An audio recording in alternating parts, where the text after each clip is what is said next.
Romans 15:4 says, "For whatsoever things were written aforetime were written for our learning, that we through patience and comfort of Scripture might have hope." We are in Daniel chapter 5 tonight, and we will be looking at a segment that we have entitled in our study, A Visual Writing. So I appreciate you joining us this evening. If you don't have a handout, or if you'd like to have a handout, we have a few of those left. Does anyone tonight need a handout?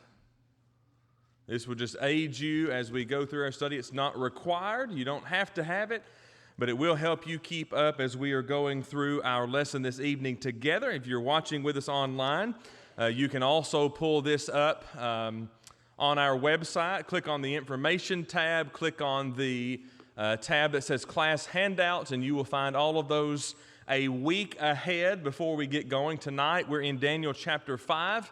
So I appreciate you go ahead and turning there and having the handout and being ready for us this evening. We're going to introduce a few things to ourselves tonight in just a moment. Next week, Caleb will be teaching our class here in the auditorium. I have a summer series that's been moved, and finally they've picked a date where it's stuck.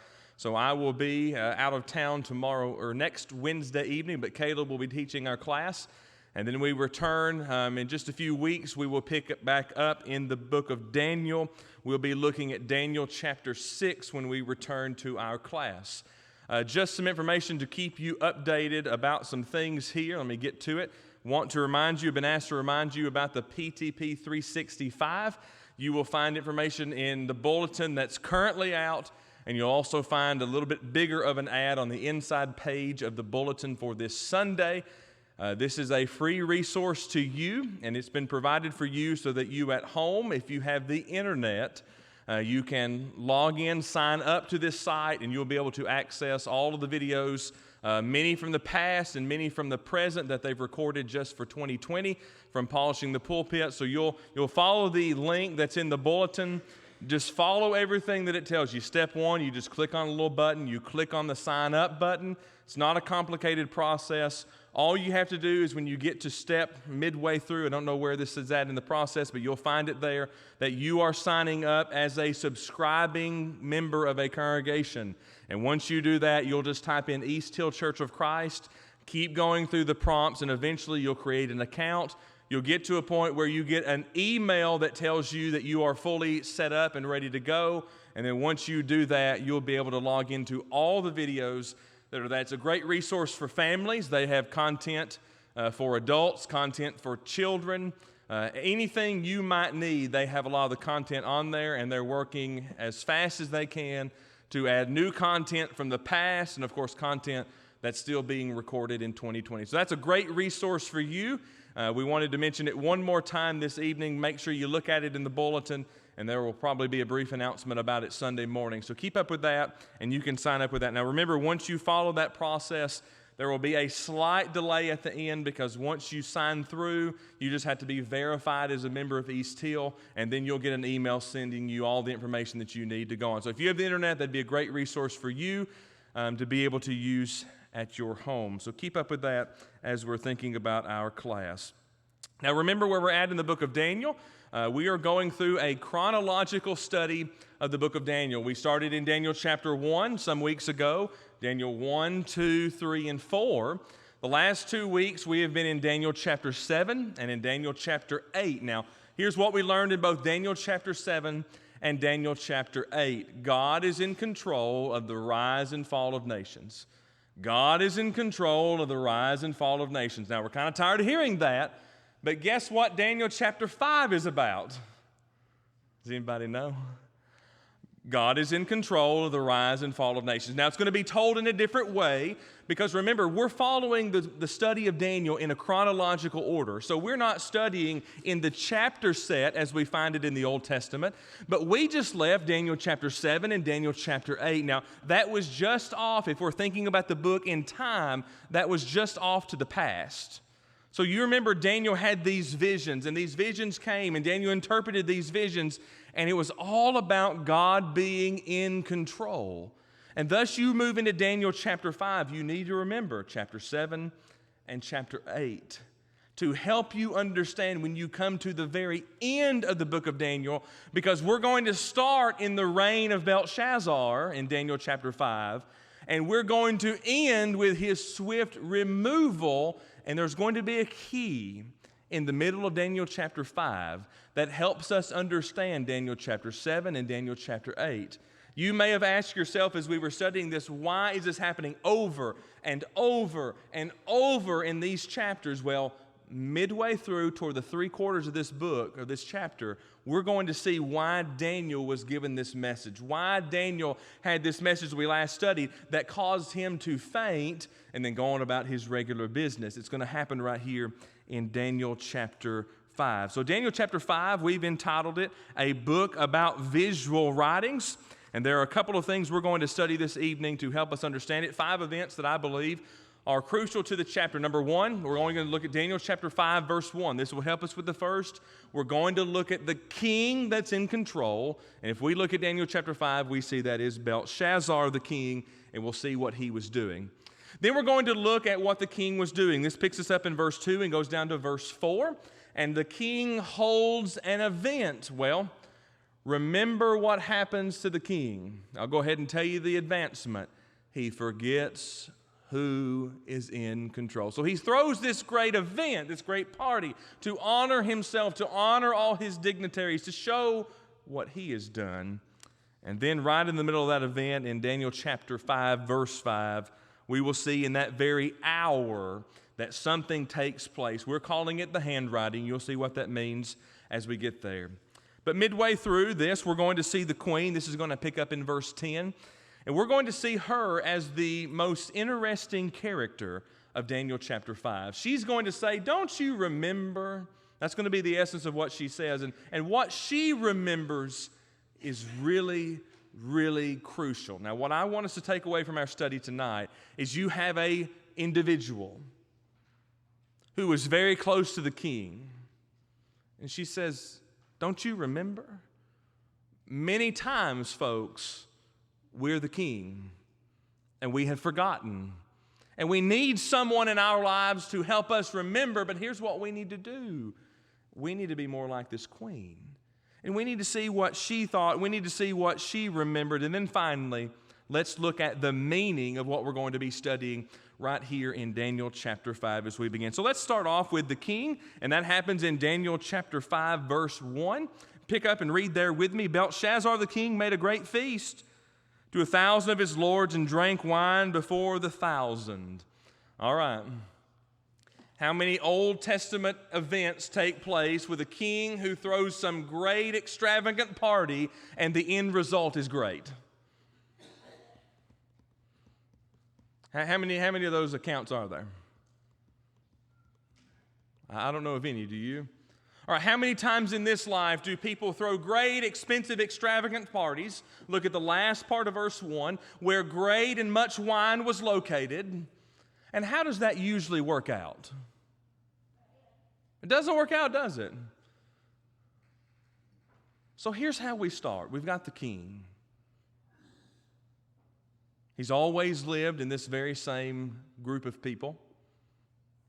His father was one who was reminded over and over who the Lord was. And now he's throwing this great party. He's got his thousands with him, his 1,000 of his lords, and he drank wine before this 1,000. So I just want you to see the king, which moves us, number 2, to the event. We'll spend most of our time in the latter part, the middle and the latter part of this outline as we go. So the middle part, or the second part, is the event that takes place. Let's just look at the event, and let's look at verse 2. We'll see Belshazzar, and let's see the preparation. Verse 2, Belshazzar, while he tasted the wine, commanded to bring the gold and the silver vessels from which his father Nebuchadnezzar had taken out of the temple which was in Jerusalem, that the king and his princes, his wives, his concubines might drink therein. All right, a couple of questions for us in the preparation of this party. The king's throwing a great feast for his 1,000. And he commands, as he is sitting here, we look in verse 2, as he tasted the wine, he commands that the golden and the silver vessels, which his father, now who's his father? All right, Nebuchadnezzar. What do we know? Let's get a history lesson of what we've already studied in the first part of our series. Nebuchadnezzar was the king of a great nation. That's right. Now, what did Nebuchadnezzar learn?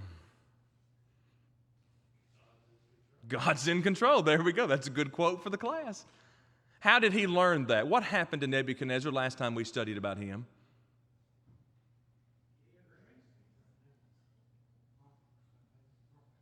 He had a dream.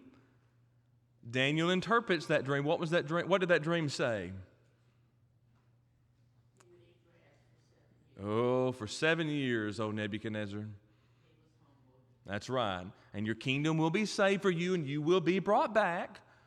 And that happens. And do you remember what happened in the latter part of those chapters? Nebuchadnezzar, the king of Babylon, the king of the greatest nation on the earth, gives God the praise. As a matter of fact, he gives a proclamation to let all of the people, all the languages and tongues and nations know the God of Daniel, of which did this to him, and of which showed him that kindness and mercy. So you have Nebuchadnezzar, but inside of most individuals, when you have husbands and wives and things of that nature, you have children. Well, Belshazzar is the son of who? Nebuchadnezzar. Now, what did Belshazzar see growing up? Well, he saw his father, didn't he? Matter of fact, I would suggest to you that if anyone had a very close eye on the king Nebuchadnezzar, it was his family. Just as much, by the way, as our children have close eyes on us, and your children, if they're already grown, had close eyes on you. What do you think Belshazzar saw? Well, they would have seen his father, right? Who for 7 years was humbled. And he would have seen his father who made a proclamation for all people in his nation to be told, there is a God above all the rest. So Belshazzar says, as he's drinking this wine here in verse 2, you get the gold and the silver, and you bring all those things that my father Nebuchadnezzar had taken out of the temple, which was in, listen to this, Jerusalem, that the king and his princes and his wives and his concubines might drink therein. What lesson had Belshazzar learned? He didn't. He didn't. He's calling for the golden vessels, the silver vessels from where? Jerusalem. All right. Who is the God, if we'll allow ourselves to be a small bit geographical tonight, who is the God of Jerusalem?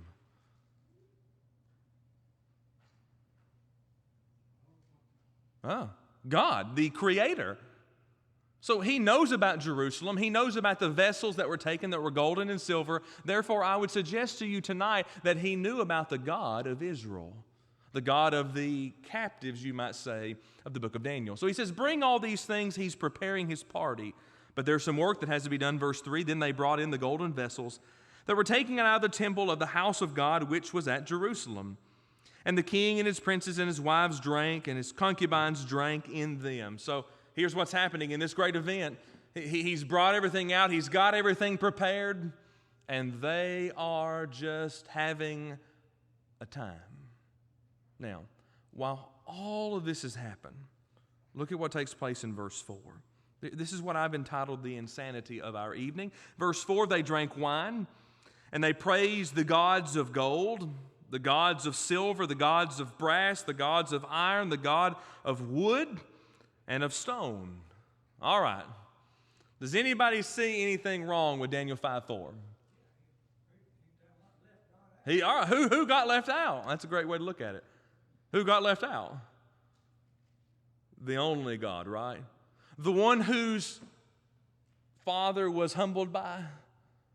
The one who, if you'll remember the rise and fall of nations, has Belshazzar in this position. The one of whom, if he looks at his own history, by the way, Belshazzar would have had access to the king's documents, and the king's documents would have told all of the intricacies of the kingdom, which would have included all of these dreams, which would have included all of these things, such as Daniel chapter 1, 2, 3, and 4. You remember in Daniel chapter 2, you go back to Daniel chapter 2 in your mind, Nebuchadnezzar is king. What happened in Daniel chapter 2? What was predicted of Daniel chapter 2? The rise and fall of the nations. Remember Daniel chapter 2, verse 44, what other kingdom was coming that would never be broken into pieces? That's the church. So if anyone would have had the access to the information to know, who should it have been? It should have been Belshazzar.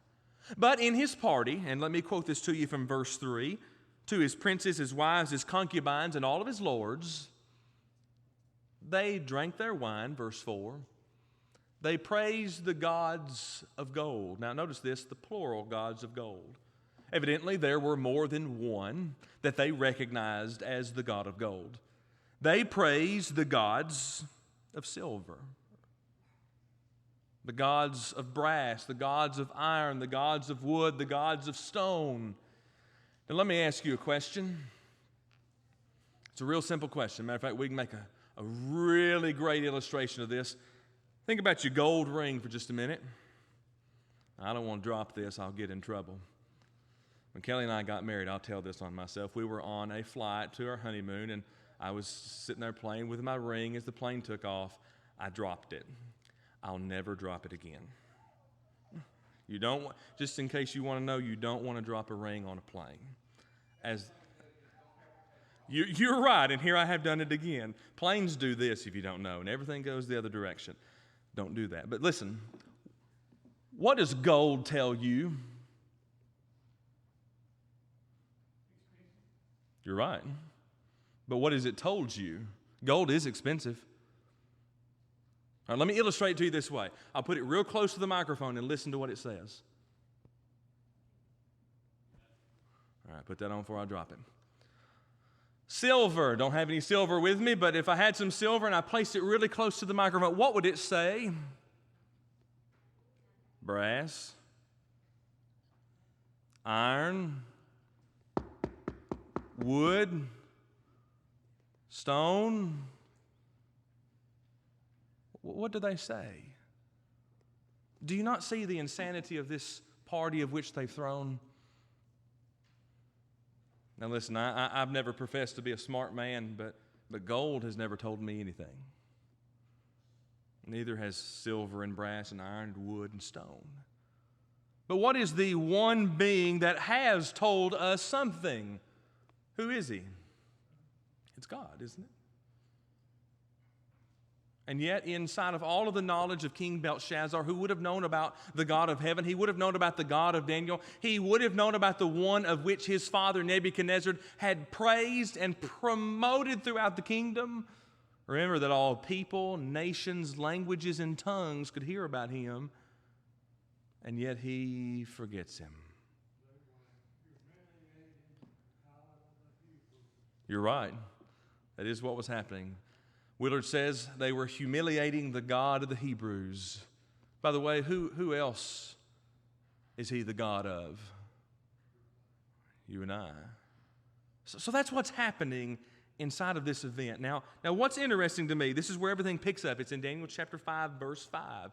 There is this handwriting. Read with me verse 5. In the same hour came a man's hand, the fingers of a man's hand, and wrote over against the candlestick upon the plaster of the wall of the king's palace.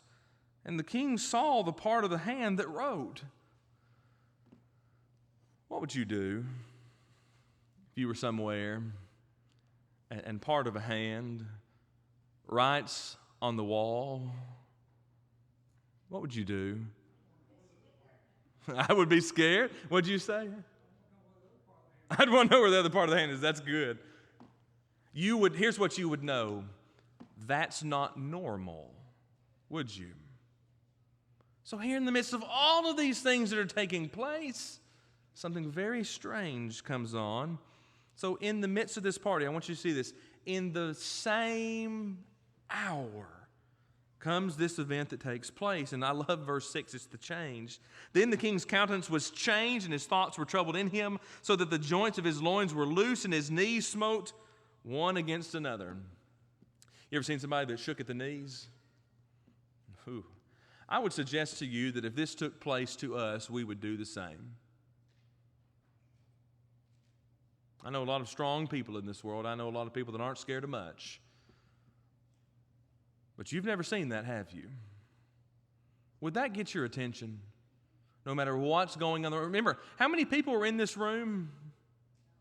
Thousands. We know at least this party, this dinner, this was thrown for 1,000 of his lords. Now, if there were at least 1,000 wives of the Lord, there's 2,000.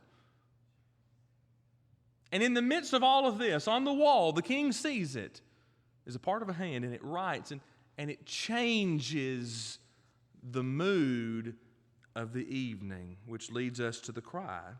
Now, here is where we're going to start getting into the crux of the matters. The king cried aloud to bring the astrologers, the Chaldeans, the soothsayers. And the king spake and said to the wise men of Babylon, whosoever shall read this writing and show me the interpretation thereof shall be clothed with scarlet and have a chain of gold about his neck and shall be the third ruler in the kingdom. Ooh, there we go. Who wants to be the third ruler in the kingdom?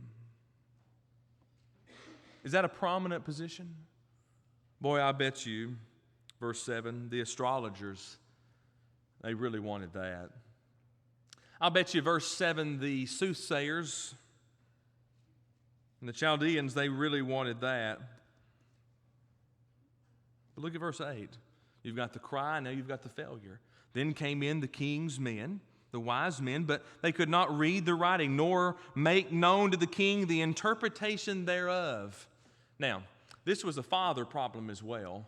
Eventually, he picked up and started going to Daniel. Hey, what does this mean? Belshazzar's new to all this, even though he's seen it all. It's in his lineage.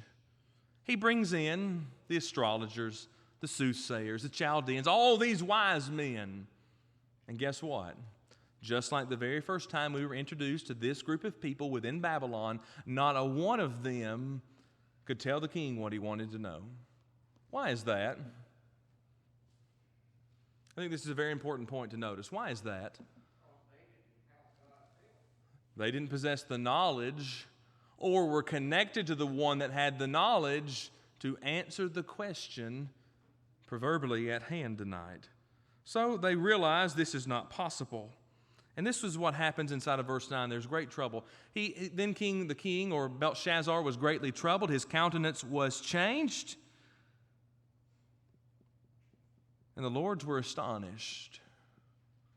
They had never seen him like this. Have you ever seen someone in a state that you've never seen them? Yeah, many times. There are a lot of things in this life that will cause us to be in a state or a fashion such as people would see us and they would say something's wrong. We've seen people have medical emergencies and we recognize something's wrong. We've seen individuals maybe at the funeral home or at the hospital at the loss of a loved one, and you visually can see something's wrong. Other events take place in this life, and we can look at people, individuals and groups, and we can say something's wrong. Well, here all of these lords were. There were 1,000 of them, the soothsayers, the Chaldeans, all of these individuals who should have been able to tell him, according to the king. They couldn't answer it either. And his countenance was changed so much that he was astonished. That leaves Belshazzar in a position. Because where does he go? Where does Belshazzar go when he's in trouble? Where did his father go when he was in trouble? Who did he ask when he was in trouble?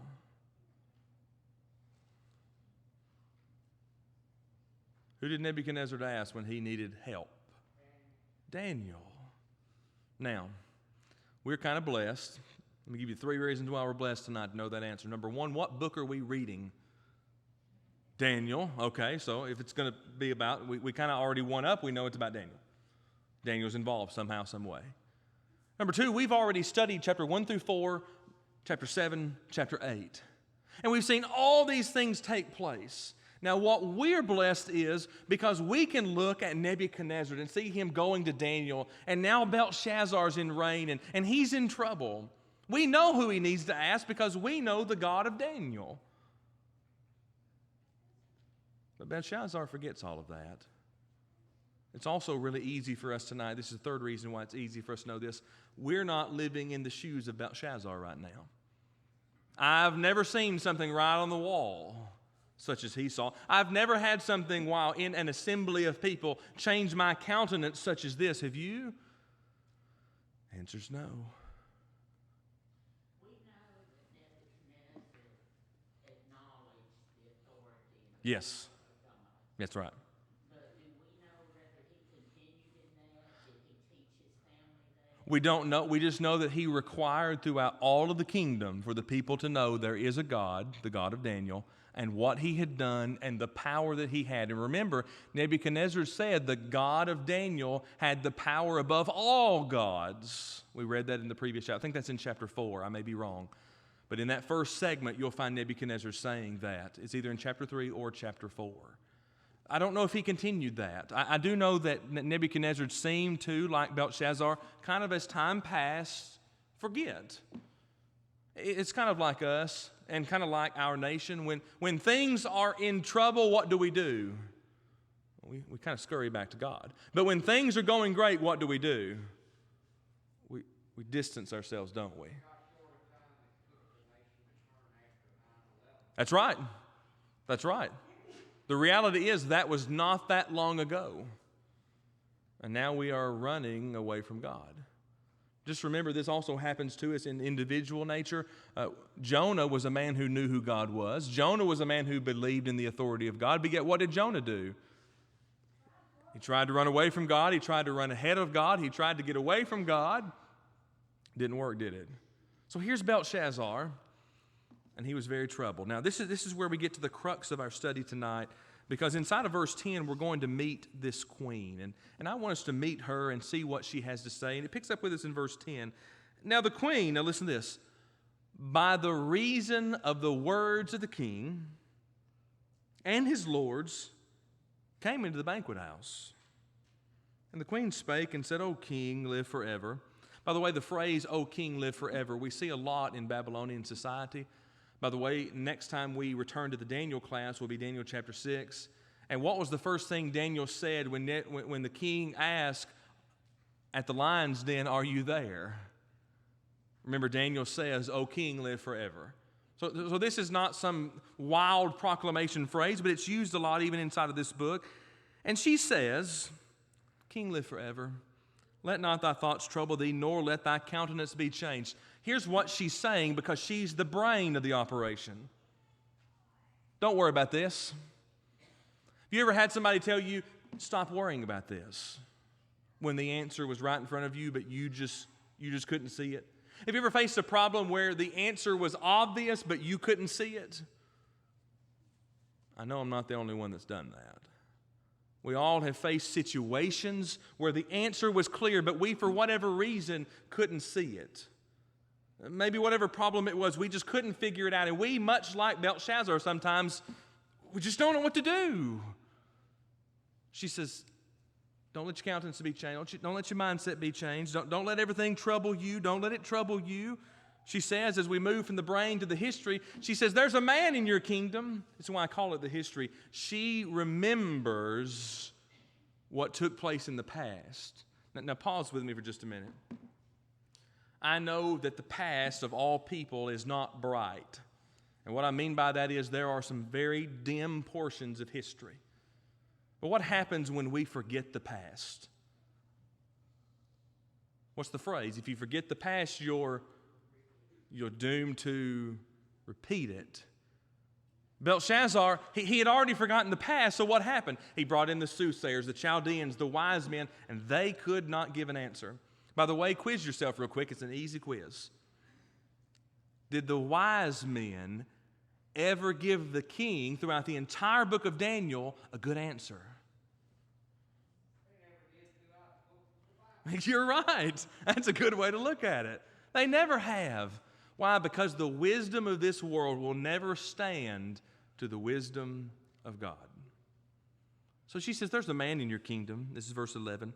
In whom the spirit of the holy gods is in. And in the days of thy father, look at that, in the days of your father, light and understanding and wisdom, like the wisdom of the gods, is found in him, whom the king Nebuchadnezzar, thy father, she keeps saying that. The king, I say, thy father, she keeps saying it, made master of the magicians, the astrologers, the Chaldeans, and the soothsayers. She says, don't you remember? Have you already forgotten? By the way, I do find it interesting, inside of verse 10, we missed this. She had to be brought into the banquet hall. She wasn't there. You ever notice that? You start Daniel chapter 5, and you've got all these people. Verse 2, you've got his wives, his concubines, all of these other people, but the queen, she's not there. She is now because people have went and got her, and now she's there. I find that interesting. I don't know what that means, but boy, it's interesting to me. Because she says, don't forget the history. How many times, read verse 11, how many times you see your father, Nebuchadnezzar, your father, he did this. What does it almost sound like, verse 11? She's saying, get that hard head, thin it out a little bit, and remember what took place. You know, sometimes we're that way. We need to remember what has taken place, to know what to do next. And that was her here. Well, I've often questioned that, you know. The only way that you can know if anything, or the word wine, whether Old Testament or New Testament, Hebrew or Greek, there's no word in the Hebrew or Greek inside the original that says alcoholic or non-alcoholic wine. It's all context-based. I would highly suggest that probably this was intoxicating wine. I would also suggest to you that probably the reason Daniel 5:4 existed was in a drunken stupor. They worshiped the gods of gold, silver, brass, wood, and stone because their mind was not there. Say that again, I didn't hear you. You're right, you're dead right. It's very unlikely to find that. So I would suggest it definitely probably was an intoxicating wine. But here they were. Here's the queen. She seems to be the only reasonable person in the room. And she says, don't you remember your father? Well, what do we remember about Nebuchadnezzar? Well, he was humbled, but yet he said, there is a God that is above all. By the way, inside of verse 11, these phrases, understanding and wisdom, light, the wisdom of the gods, are words that Nebuchadnezzar used to describe Daniel because of what God through Daniel could do. I believe even in Daniel chapter 4 or chapter 3, Nebuchadnezzar calls Daniel and the God of Daniel the God of all gods. So it's interesting that she remembers all these words, but he doesn't. It's the history, and here's the truth. This is verse 12. For as much as an excellent spirit and knowledge of understanding, interpreting of dreams and showing hard sentences and dissolving of doubts were found in the same Daniel, whom the king named Belshazzar, now let Daniel be called, and he will show the interpretation. Well, it's interesting. Belshazzar meets Belshazzar, and she says, call him in here. He can tell you what it means. Now, we've not even read yet what the writing said. We're going to read it in just a minute. Matter of fact, we can take turns reading it. And we can ask ourselves this question, just of reading it, what's that mean? What's that mean? Well, I suggest you verse 12. We need Daniel. We need God to tell us what this means, because who is the one that has caused the writing on the wall to take place? It's not the king. It's God. So let's move in our study away from the queen, who seems to be the one who has the wisdom inside of this scenario, and let's talk about the meaning. Because now, inside of verse 13, this will take us to the end of the chapter, we meet Daniel again. Then Daniel was brought before the king. May I say this of verse 13? Oh, it's about time. Do y'all not feel that build up inside of Daniel chapter 5? We're thinking, because we've studied Daniel chapter 1, 2, 3, 4, 7, 8 in our chronological order, we're thinking, where's Daniel? That's at least what I think when I read Daniel chapter 5 until I get to verse 13. Why hasn't anybody thought there's this guy who knows the God? And we finally get him. Then Daniel's called. Now listen to what happens. This is verse 13 after he says he's called before the king. And the king spake and said unto Daniel, art thou Daniel, which art of the children of the captivity of Judah, whom the king my father brought out of Jewry? Now the American Standard Version says out of Judah instead of Jewry. King James Version says that there. He says, are you this one? Are you the one that's caught? Are you the one that's been told about? Are you the one that I need to hear from? That's interesting to me. Here's an individual who's now king. By the way, the queen says, don't you remember your father? Don't you remember your father? Don't you remember your father, Nebuchadnezzar, your father? He knew Daniel. And And Belshazzar has to ask Belshazzar, which is Daniel, are you the one? Boy, I find that strange. Which leads me to one of two conclusions. Maybe it's the case that in Belshazzar, the king's raising, he always got to do whatever he wanted. He was never taught the crucial things of life. He was never taught the important things of life. And he obviously did not know who God was. Because if you know who God was in the kingdom under Nebuchadnezzar, you're going to know who Daniel is. God and Daniel in the book of Daniel are inseparable. We're going to see that as we continue to study this book. Or it's just the case that in his drunken stupor, he could not recognize anyone that was before him. Are you Daniel? I don't know which one it is. But verse 13, he asks the question, and he wants to know the answer that's right before him inside of his study. So in this, let's notice the comparison that takes place. This is verses 14 through 15. This is what takes place. I've heard of thee. The Spirit of the gods is in thee. Now this is verses 14 and 15. You can compare back to what the queen said. He almost reiterates some of these things. I've heard of you. I want to say something that I believe is crucial to our study tonight. If we only simply hear about who Jesus is, we'll never know him. Belshazzar, the king, I've heard of you. You ever had someone ask you a question and they ask if you know someone and you say, well, I've heard of them. What is that? What are you really saying? Well, I don't know him, but I'm just trying to put the conversation down at ease. I've heard of them. I've heard of you. I've heard of how you can do these things. Well, if you've only heard about how Jesus can do things, you're never going to know him. The king didn't know Daniel.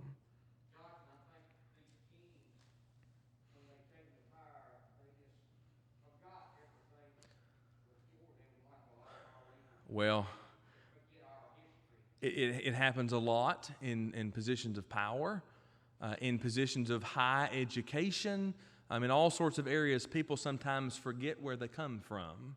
Evidently, Belshazzar, the king, had kind of forgotten who he was. I love verse 15. This is the middle of this. These wise men, the astrologers, they've been brought before me that they should read this writing. Evidently, it was still there. They're to make known the interpretation thereof, but they could not show the interpretation of the thing. Now, this is interesting to me. He's making this comparison. I've heard about you, and he says these people, they're supposed to know everything, and they can't tell me what that thing means. Boy, the king's in a tough position, which leads us to the hearing. And I have heard thee that thou can make interpretations. The king has heard. Who did he hear that from, remember? Who told him about Daniel? The queen. Now, don't underestimate the power of this queen. Had he just listened to her a little bit more, they would have been in a much better position. I've heard you can do this, as you can dissolve doubts, as you can read the writing, make known the interpretation thereof. To me, he says, if you do this, you'll be clothed with scarlet. I put a gold ring around your neck, or a gold chain around your neck, and you'll be third ruler in the kingdom.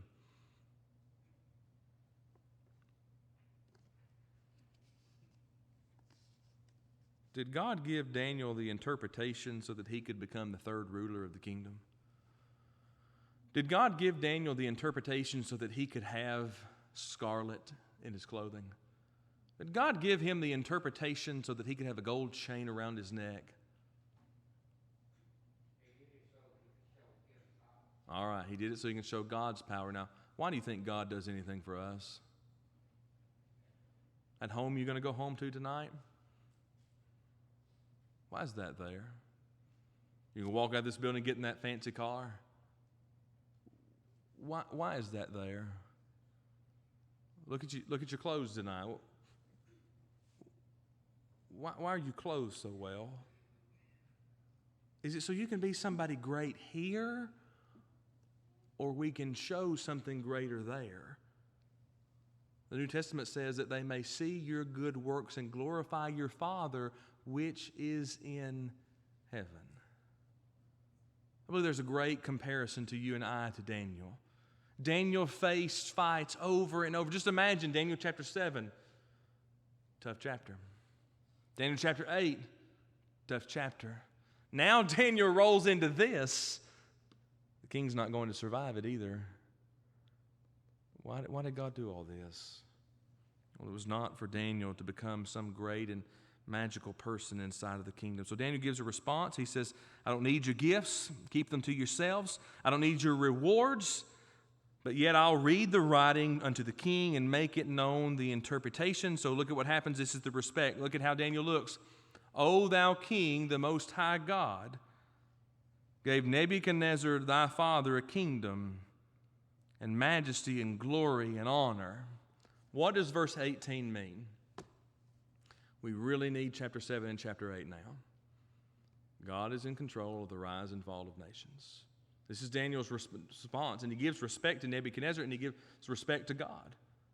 He talks to the king first, O thou king, or in this conversation he's talking to God. He talks about the Most High God. He talks about how Nebuchadnezzar was given a kingdom and majesty and glory and honor.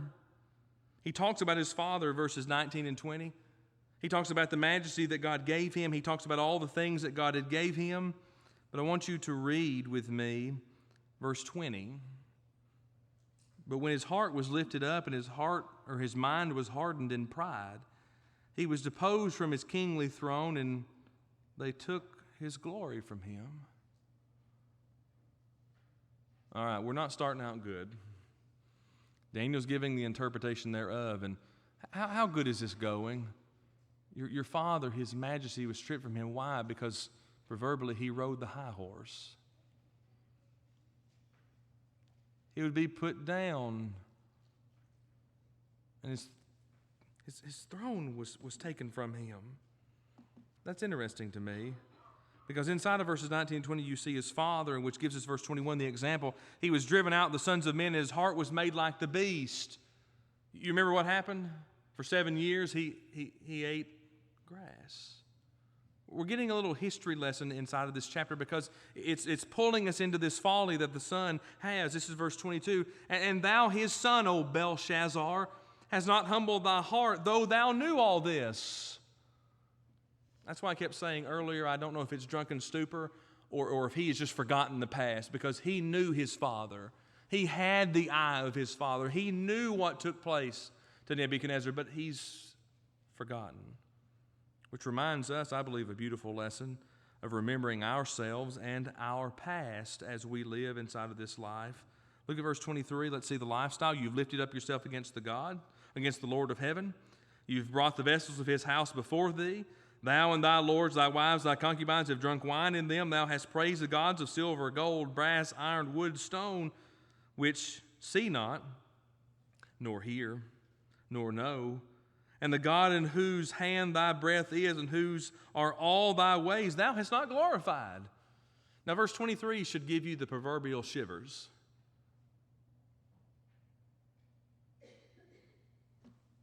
Daniel, tell me what it means.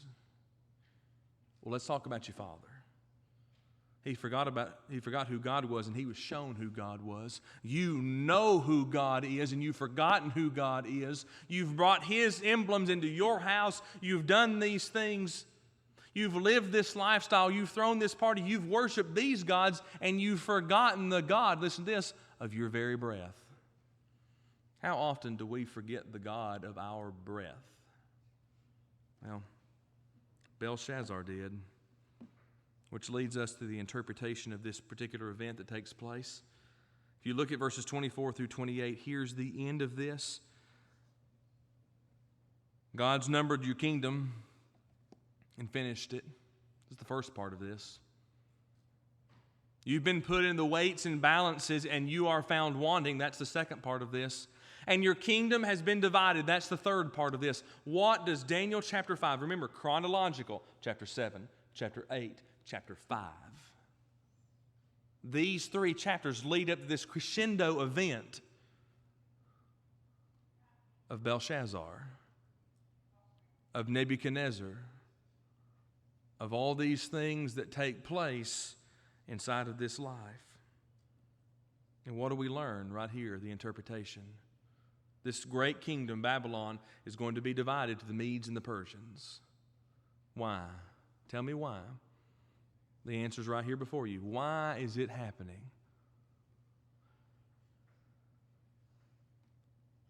What?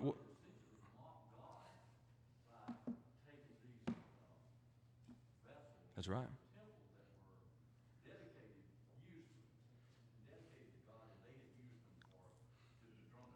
That's right. That's verse 23. It's the key of the chapter. This is why it's happening. Which makes me beg this question.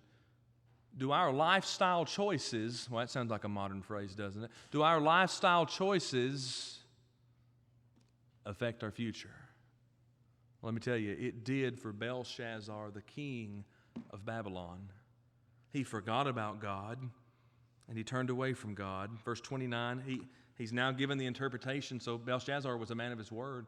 He clothed Daniel in scarlet. He puts a gold chain around his neck, and he made a proclamation concerning Daniel that he should be third in the kingdom. Now this I find interesting. I will give Nebuchadnezzar and Belshazzar this. They got bad news, and boy, they took it well. You're done, Belshazzar. You're done. Go ahead and put some scarlet on him, get him a gold chain, and let's make the proclamation he's third in the kingdom. Well, that went well, didn't it? By the way, I think we learned something from Nebuchadnezzar as well. He was told in Daniel chapter 2, your kingdom is finished. And yet he promised Daniel, and he kept his promise. Daniel chapter 5, Belshazzar, his son, you're finished, and he kept his promise. You look at some of the evil characters of Scripture, and I would say Belshazzar was one of those individuals. Because here in verse 29, then commanded Belshazzar, that's who we're talking about. Verse 23, who had done these things? He did. He led the nation in that way. I would consider him an evil king. But even with those evil individuals, we find some good characteristics. He says, I'll put you in scarlet, I'll put gold around your neck, and you'll be third in my kingdom. Well, the proclamation is come, it is done. Which leads us to an interesting position of Daniel chapter 5. I want you to read with me the first phrase of verse 30. In that night. In that night. The writing on the wall came true. You're done. You're finished. It's over. In that night, Belshazzar, the king of the Chaldeans, was slain. And Darius the Median took the kingdom, and being about 62 years old. That's how it ends. You had a king. Boy, he was mighty within himself. You had an event, he threw this great party, and boy, he was ready for all the things that could happen. He reached into the kingly goods, and he got the gold and the silver that came from Jerusalem. Who'd that come from? God. And he brought it into his great party, and they worshiped the God of gold and silver and brass and iron. All of those gods listed, of wood and stone. And verse 23 says, you remember this? He forgot to worship the God of holds his breath. That's what I want you to think about in our conclusion tonight. I want you to think about the God who holds your breath. Verse 23 of Daniel 5. We don't often think about our air very often, do we? I know we think about maybe our air more now than ever. There's a couple of reasons why I think we think about our air more now than ever. Number one, we're all getting older. Now, I don't consider myself old yet, and I am certainly not saying I consider any of you old either. You're all young in my eyes, but we're all getting older. And what do we do as we get older? We consider our lives. It's a lot to do with your breath, doesn't it? Because when you stop breathing, what happens? Now, nobody hold their breath right now. That's right. The undertaker comes. That's it. So when there is no more breath, what happens? Well, we become like Belshazzar. In the very same instant, there was no more breath in him, and he was replaced. Verse 31. Here's something that's true for all of us. When we die, someone will take our pew. That's proverbial, of course. Someone will take our place. This world does not require its revolutions because we are here. It doesn't function because we are here. Our society, folks, does not function because we are here. By the way, the highest office in the kingdom we were reading about tonight of Belshazzar would be equivocated to our president. Now, I'm going to say this very carefully. But for no president will this country cease to exist. Even the highest office in our land is not replaceable. That tells us something. Verse 23 of Daniel 5. Are we more concerned about the gold and the silver and the brass and the iron and the wood and the stone than we are the breath? Really, the one who holds the breath, because that is what Belshazzar forgot. He forgot the one who holds the breath. Now, all of this, remember, chapter 7, chapter 8, chapter 5, in order, are bringing us to this great conclusion that God is in control. Well, guess what? He still is. But our response must be to Him of considering our breath. As we think about the invitation tonight, I want you to think about your breath, your life. But I want you to do it in a rather unusual style. Because I want you to think about no more breath. I want you to think about eternity. Where will we be? That's based upon one consideration tonight. How do we view the God who controls our breath? Well, there's some good news for us tonight. Because we're still breathing, aren't we? For now. That means we have the opportunity to do what? Change. Maybe you're here tonight and you need to become a Christian. That opportunity is available for you. Because here's what the New Testament teaches us, Romans 3:23. For all have sinned and come short of the glory of who? The one that holds your breath. Kind of stealing from Daniel 5:23. The one who holds your breath. We can be accountable to God because He's done everything so that we can be forgiven, cleansed, redeemed, saved. And if you need to become a Christian tonight, you can. All the elements are prepared for you. The baptistry is ready, closed for you to change into. All you must decide is, I'll serve Him. And then what we have to do is we've got to be unlike Belshazzar the king. I've got to remember him every day. By the way, Luke 9:23 through 25 tells us to take up our cross and bear it daily. That means I can't forget something. There's something I can't forget, and it's the Lord. Here's what I know. In our moments of weakness, when sin is conceived, in our greatest moment of weakness as a Christian, it's the time when we forget about our Lord. But here's the good news of that. We're not left lonely. We're not left forsaken. God has made it possible for all of us to be individuals who can come back to Him. James 5:16, even the parable of the prodigal son shows us that we can come home. Maybe it's the case for you tonight that you need to come home. Well, good news is we can do that. We're still breathing, and we can still give all of the credit and praise and glory and honor to the God who holds our breath. Remember the words of the queen. There's Daniel. Well, listen to what Daniel says tonight. There's God. How will you respond to Him tonight? Caleb has picked out an invitation song for us to sing.